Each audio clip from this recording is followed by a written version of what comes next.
Сәлеметсіздер ме, ханымдар, қыздар, менің каналыма қош келдіңіздер. Менде кешкі асқа күріш, палау, керек заттар ет, пияз, сәбіз, күріш және тауық бульоны. Алдымен табаға майымызды қуырып аламыз. Майымызды қуырғанда жуамыз әдемі қарғаяды.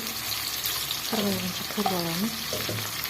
Оның үстіне етімізді бульонға кетпесін бульонды ездім. Сонымен бірге салып бердім.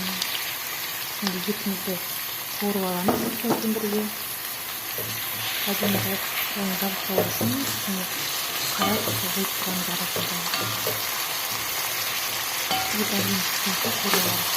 Газдың астын байлатып.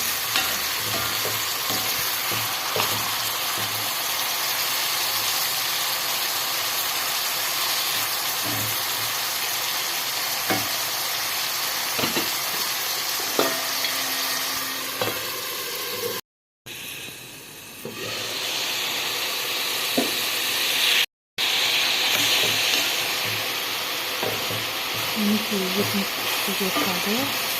Üstüne katılıyor. Daha da pişiyor. Pişiyor.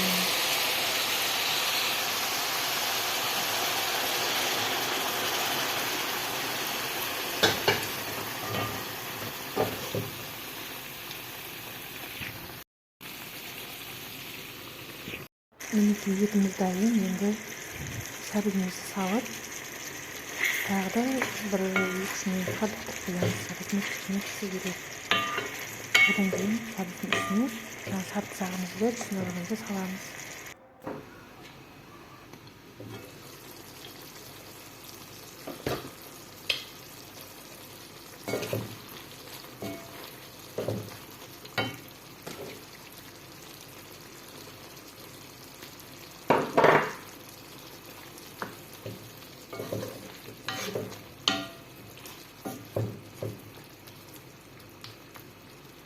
Енді салқын суға жуылып, ыстық суға бұқтырылған күрішімізді салып, күріштің бетіне шейін суымызды құйып, тұзымызды салып, бір қайнатып аламыз.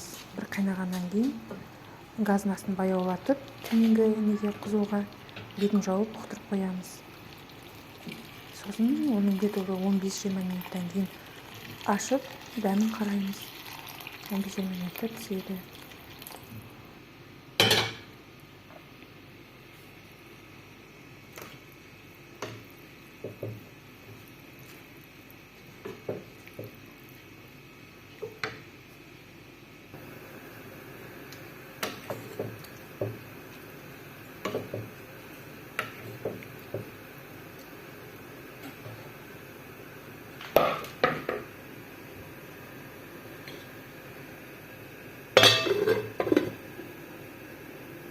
Мінекей күрішіміз дайын, астарыңыз дәмді болсын.